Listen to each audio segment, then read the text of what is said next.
Welcome to Hub History, the show that brings you fascinating stories from Boston history. This is episode 23, The Groundbreaking Grimke Sisters. Hi, I'm Jake. And I'm Nikki. This week, we're going to talk about two trailblazing sisters, Sarah and Angelina Grimke, who were born into Southern society in Charleston, but became abolitionist, feminist, radical Bostonians. I think they would have made Abigail Adams proud. Yes. But before we get into that, it's time to take a look at what's coming up this week in Boston history. Monday is April 3rd. And on April 3rd, 1776, John Warren accused the evacuating British troops of poisoning medicines that they had left behind for the rebels to find. Like his recently deceased brother Joseph, the firebrand patriot leader, John Warren was a medical doctor, so he was called in to evaluate what had been left behind. I went into the workhouse of the town of Boston, lately improved as a hospital by the British troops stationed in said town, and upon examining into the state of a large quantity of medicine there left by them, I found a great variety of medicinal articles lying upon the floor. Amongst these medicines, I observed small quantities of what I supposed was white and yellow arsenic intermixed, and then received information from Dr. Daniel Scott that he had taken up a large quantity of said arsenic from over and amongst the medicine, and had collected it chiefly in large lumps, and secured it in a vessel. Upon receiving this information, I desired him to let me view the arsenic, with which he complied, and I judged it to amount to about the quantity of 12 or 14 pounds. I more minutely examined the medicine on the floor, and judging them to be rendered entirely unfit for use, I advised Dr. Scott to let them remain and by no means meddle with them, as I thought the utmost hazard would attend to the using of them. We'll link to Dr. Warren's letter in this week's show notes at hubhistory.com/023. It's hard to be sure whether this was an attempt at chemical warfare, or whether it was a propaganda campaign by the Patriots, but there are a number of references to poison medicines in post-evacuation Boston. Famed attorney and former U.S. Senator Rufus Choate appeared before a legislative committee on April 4th, 1851, on behalf of the people living in the western part of Roxbury. Remember that Roxbury was not a part of Boston until 1868. At this time, Roxbury had recently reorganized with the city government and was undergoing rapid industrialization. Residents of the western part of town resented these changes and were petitioning the Legislative Committee on Towns for permission to withdraw from Roxbury and become a separate agricultural town. Choate's emotional appeal concluded with, "Give us, gentlemen, the government we seek, and this town will do for Roxbury what, thus far, the matchless beauties of Roxbury herself have been unable to do for herself. Gentlemen, it will do more. It will allay excitement. It will reopen fountains of feeling. It will enable men to know who they are and what they are.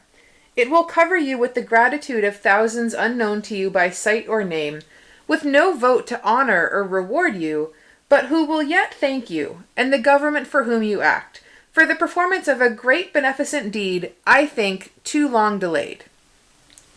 The appeal was successful, and West Roxbury was incorporated as an independent town later in 1851. It lasted 2 decades, being annexed into the city of Boston in 1874. We'll have a copy of Choate's speech in the show notes this week. Wednesday is April 5th. On April 5th, 1859, George Snelling testified in front of the state Senate. He wanted the recently approved project that would fill in the tidal Back Bay and create a new luxury neighborhood to include a lake or lagoon in the middle.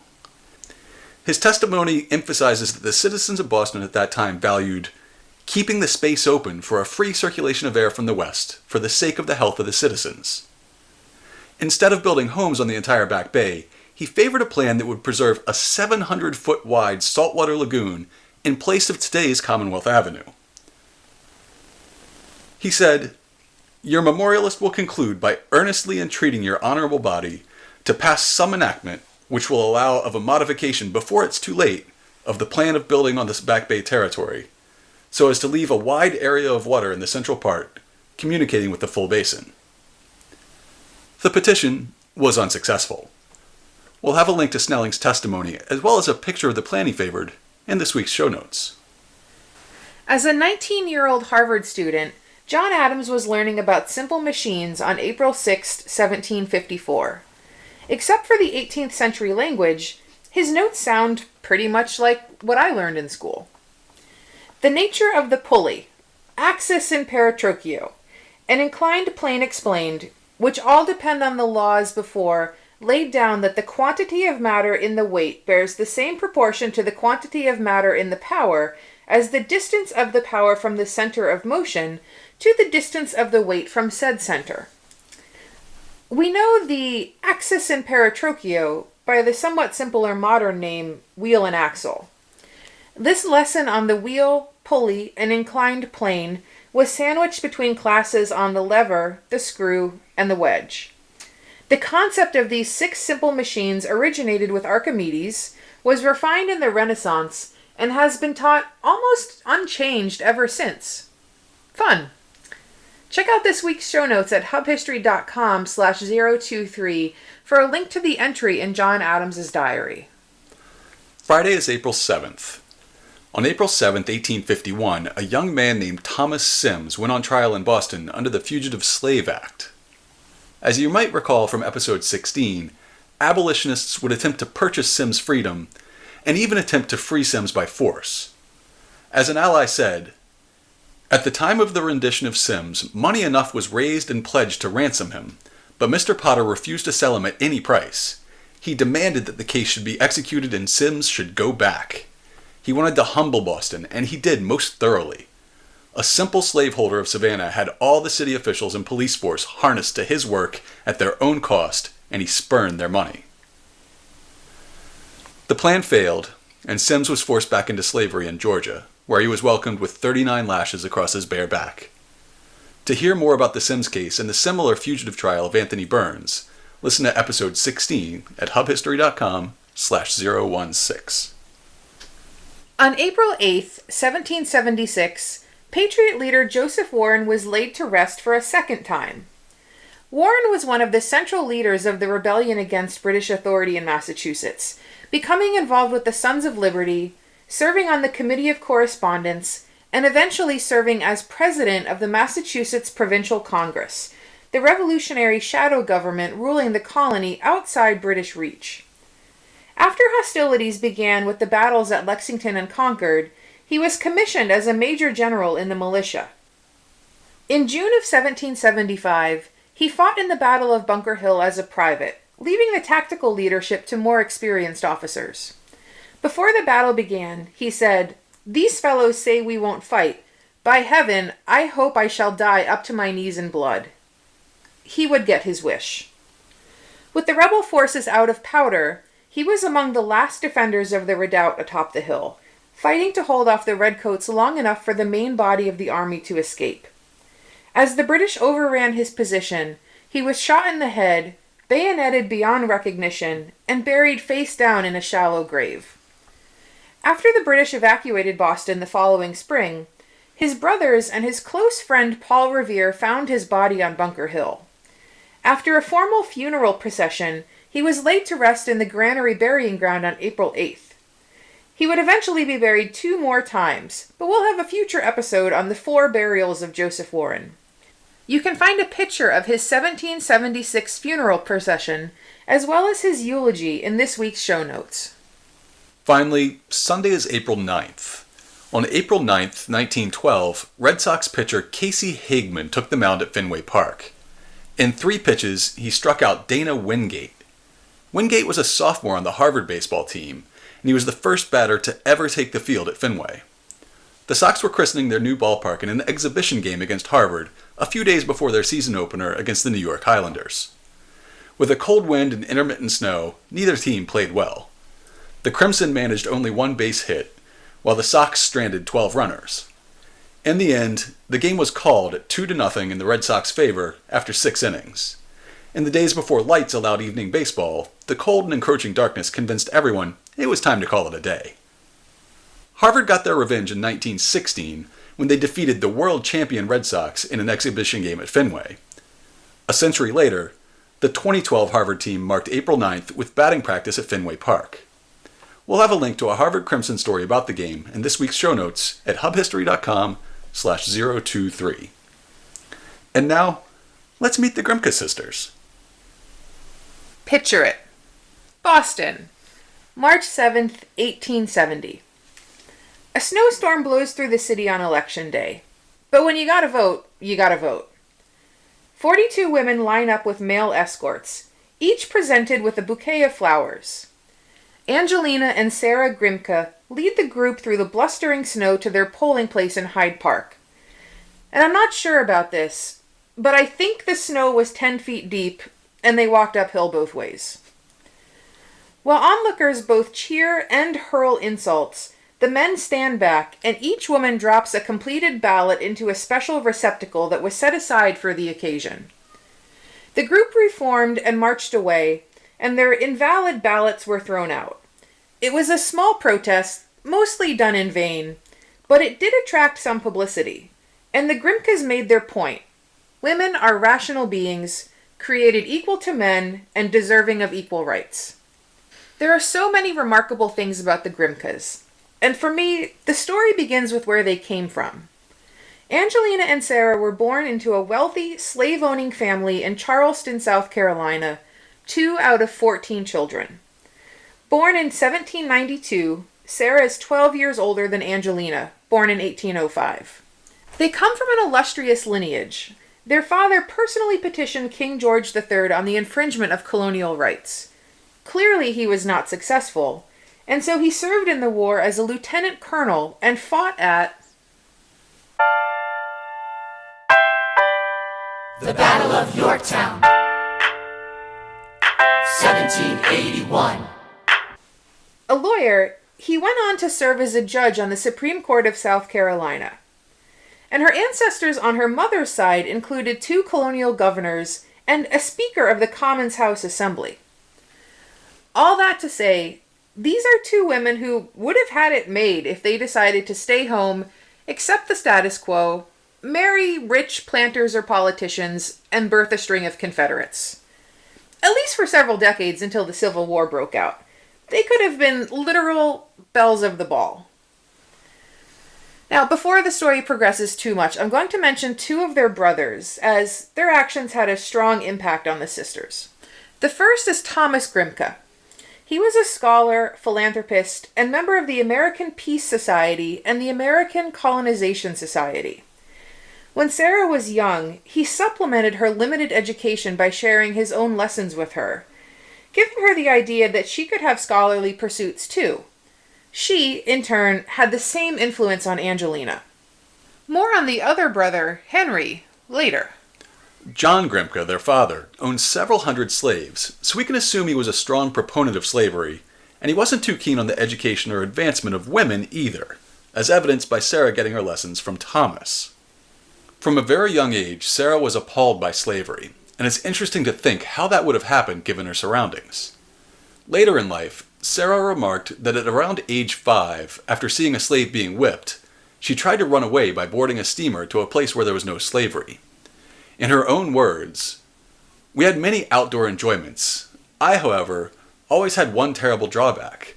Slavery was a millstone about my neck and marred my comfort from the time I can remember myself." As Sarah was a strong influence on Angelina, both sisters developed close relationships with the enslaved people in their household. In defiance of the law, and their parents, they taught several slaves to read and write. In 1818, at age 26, Sarah accompanied her father to Philadelphia as he sought medical care. Though raised Episcopalian, Sarah became acquainted with Quakers and was drawn to their liberal views on slavery and the belief that women are equal to men. She also took to the simplicity of the religion and lack of hierarchy. When her father died, she returned to Charleston, but she brought this influence home to Angelina, and the sisters strengthened each other in their views. I have to imagine that she would have found Charleston to be absolutely stifling after getting a taste of the liberal society in Philadelphia. Yeah, it'd be like if we left Boston today. 3 years later, in 1821, Sarah relocated to Philadelphia, and Angelina joined her in 1829. The sisters became very involved in the Quaker community, fully adopting the lifestyle and religion.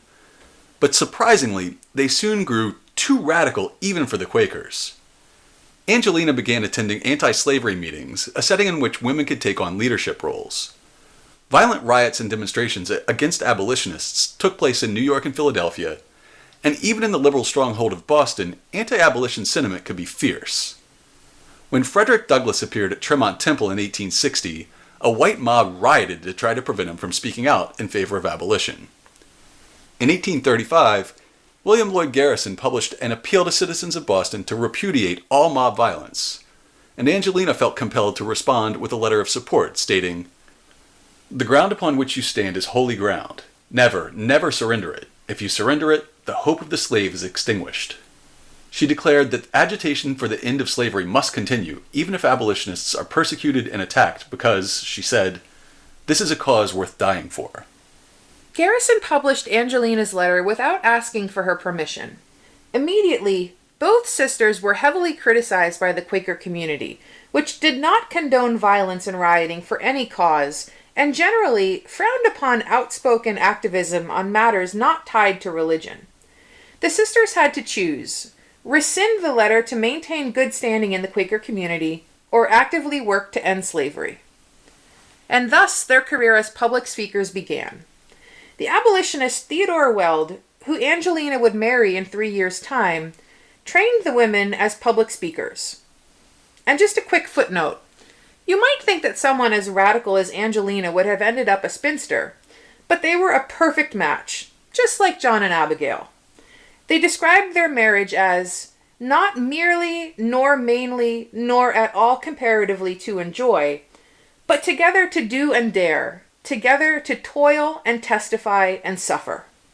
It's probably the most romantic thing I've ever read. With that relationship budding, the sisters embarked on a tour from Philadelphia to New York and New England, on which they addressed mixed-gender audiences. And, lest we forget the context of the time, 2 women speaking on political issues was already shocking. And they were speaking on abolition, and they were speaking to men. This was unheard of. Absolutely. And whenever they were criticized, which was often, they argued that women had just as much of an obligation to be civically involved as men did, and they cited women from the Bible as examples of civic and religious leadership. Many were not convinced. On July 17, 1837, in Amesbury, Massachusetts, 2 men challenged Angelina to a debate over slavery and women's right to participate in the public sphere. It was likely the first public debate of this type between a man and a woman in America. Hard to believe we had 3 in 2016. And similarly, an audience member described Angelina as calm, modest, and dignified in her manner, and proclaimed her the winner.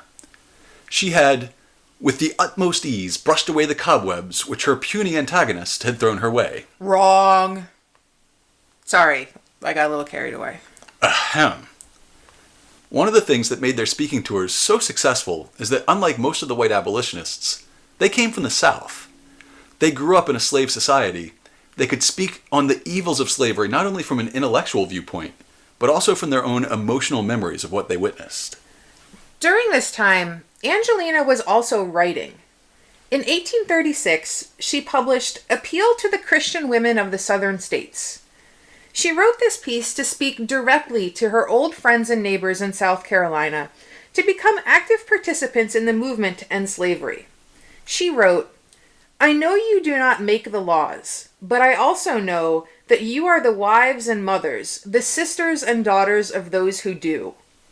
She advised them to read on the subject, to pray over it, to speak on it, and finally, to act on it. In other words, to follow her path. When copies of the appeal reached Charleston, they were publicly burned, and local police warned her mother that Angelina would be imprisoned if she ever set foot in the city again.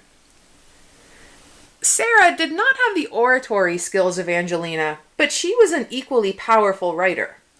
In Letters on the Equality of the Sexes, which appeared in the New England Spectator, she wrote, "All I ask our brethren is that they will take their feet from off our necks and permit us to stand upright on the ground which God designed us to occupy." For the Grimkes, abolitionism and feminism were intertwined causes that could not be separated. To effect change that would lead to the end of slavery, they had to have power, to have equal voices. And so they took a 2-pronged approach that placed them among the most radical of their day. Undoubtedly, their views on feminism hurt their abolitionist cause, as it turned off the male moderates. But that is precisely why they needed to step out of what was considered to be a woman's proper sphere. So, in the spirit of going big or going home, which Angelina could not actually do without being arrested, they took it to the State House. On February 21st, 1838, Angelina became the first woman to address a legislative body in the United States. I stand before you on behalf of the 20,000 women of Massachusetts whose names are enrolled on petitions which relate to the great and solemn subject of slavery.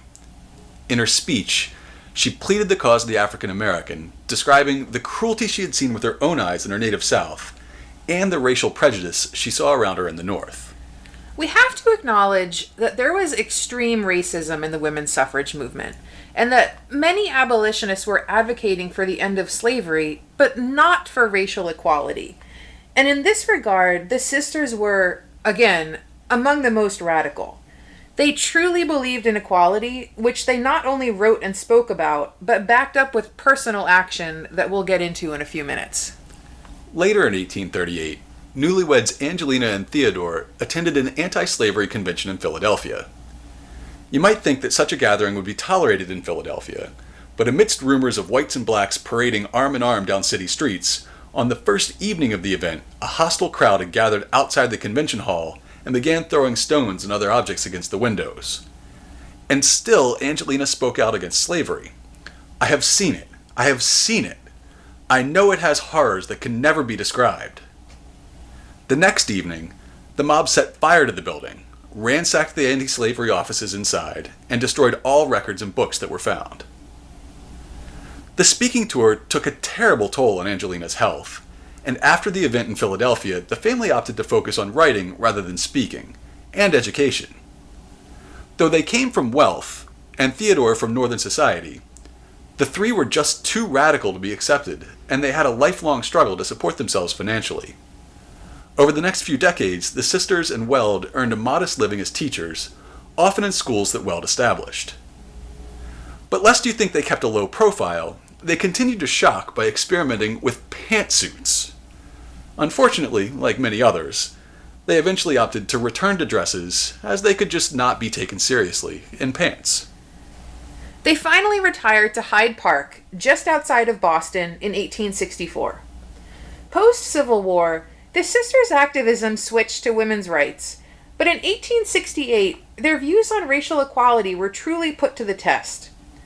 Angelina came across an article in the National Anti-Slavery Standard that discussed a black student at Lincoln University named Archibald Grimke, a former slave, as evidence that the intellect of blacks is equal to that of whites. Angelina wrote to Archibald immediately, and within a week received confirmation that he and his two brothers were the sons of Henry Grimke, and therefore the nephews of Sarah and Angelina. Henry had a long-term relationship with an enslaved woman, Nancy Weston, after becoming a widower. They lived together discreetly on a plantation outside of Charleston, and he was a father to his sons, teaching them and Nancy to read and write. In this period, South Carolina discouraged manumissions, the act of an owner freeing a slave, by requiring slaveholders to petition the legislature for each case. As such, Grimke never freed Weston or their children. On his deathbed in 1852, Henry tried to protect his second family by willing Nancy, who was pregnant with their third child, John, and the two sons, Archibald and Francis, to his son and heir, Montague Grimke, from his first marriage. He directed that they be treated as members of the family. Henry's sister and executor of his will, Eliza, brought the family to Charleston and allowed them to live as if they were free, but she did not aid them financially. Nancy Weston took in laundry and did other work, and when the boys were old enough, they attended a public school with free blacks. But 8 years later, in 1860, Montague claimed them as slaves, bringing the boys into his home as servants. Later, he hired out both Archibald and Francis. After Francis rebelled and Montague sold him, Archibald ran away and hid for 2 years with relatives until after the end of the Civil War. After the Civil War ended, the three Grimke boys attended freedmen's schools, where their talents were recognized by the teachers. They gained support to send both Archibald and Francis to the North. To discover mixed-race relatives, the children of a white man and an enslaved woman, was fairly common for Southerners, and the normal course of business was to look the other way. or if you were a liberal, to acknowledge but keep a good distance. Sarah and Angelina embraced the boys and their mother as family, helping them secure sponsorships to Howard and to Harvard. John chose to move back to the South and lost touch with the family, while Archibald and Frances went on to have significant professional achievements. Fortunately, the Grimkes did live to see the passage of the 15th Amendment in 1870, and still had the wherewithal to test its gender-neutral language by attempting to vote. And as a refresher, the text of the 15th Amendment is, "The right of citizens of the United States to vote shall not be denied or abridged by the United States or by any state on account of race, color, or previous condition of servitude." Sarah Grimke died 3 years later at the age of 81, in December of 1873. Angelina, who'd been paralyzed for several years because of strokes, died on October 26, 1879. If it feels like we've covered a lot of content here, it's because we did. There is so much to get into with the Grimkes because they had careers that spanned 5 decades of advocacy on multiple topics. I mean, we didn't even get to touch on how they were eventually expelled by the Quakers. And their letters and writings are so brilliant and still relevant. We'll have some further reading for you in the show notes, but first, let's share some listener feedback. Last week's interview with Brooke Barbier seems to have reignited the debate on Twitter between John Adams and Alexander Hamilton. After I name-checked him in the show, Alexander Hamilton said, "I'm kind of a big deal. People know me. Thanks for the shout-out, despite your fierce defense of John Adams." And he threw in some criticism of the way I pronounce GIF, just for good measure. With manners like that, it's no wonder he managed to get himself shot in a duel. John Adams heard Brooke's criticism of him and immediately tweeted, Dude, you should have cut the podcast right there. Thanks for the Team Adams shout-out, though." He also DM'd Brooke to make it perfectly clear that they aren't friends. If you'd like to see the Adams-Hamilton rivalry play out on social media, we'll have links to their respective Twitter accounts in this week's show notes. And now, it's time to announce the winner of our tour raffle. As a reminder, the winner gets a Back Bay Deconstructed tour led by us. The tour focuses on the process of filling in the tidal Back Bay and constructing today's neighborhood. This is a private tour for you and up to a dozen of your friends, and the winner is John McLaughlin. John, if you are listening, email us at podcast@hubhistory.com to claim your prize. And to learn more about the Grimke sisters, check out this week's show notes. We'll have links to Lift Up Thy Voice, a book that explores the broader Grimke family, including Archibald and Frances, that you can purchase on Amazon. We'll also include an Amazon link to The Public Years of Angelina and Sarah Grimke, a collection of their political writings. You can learn more about the family and read some of the writings in the Weld Grimke Family Papers, 1740 to 1930, held at the University of Michigan. And we'll link to a short PBS documentary on Angelina. Find all that and more at hubhistory.com/023. If you want to get in touch with us, you can email us at podcast@hubhistory.com. We're at hubhistory on Twitter and at facebook.com/hubhistory. Or you can go to hubhistory.com and click on the Contact Us link. And while you're on the site, be sure that you hit the subscribe link so that you never miss an episode. That's all for now. We'll be back next time with a show about the Parkman murder and Boston's celebrity trial of the 19th century.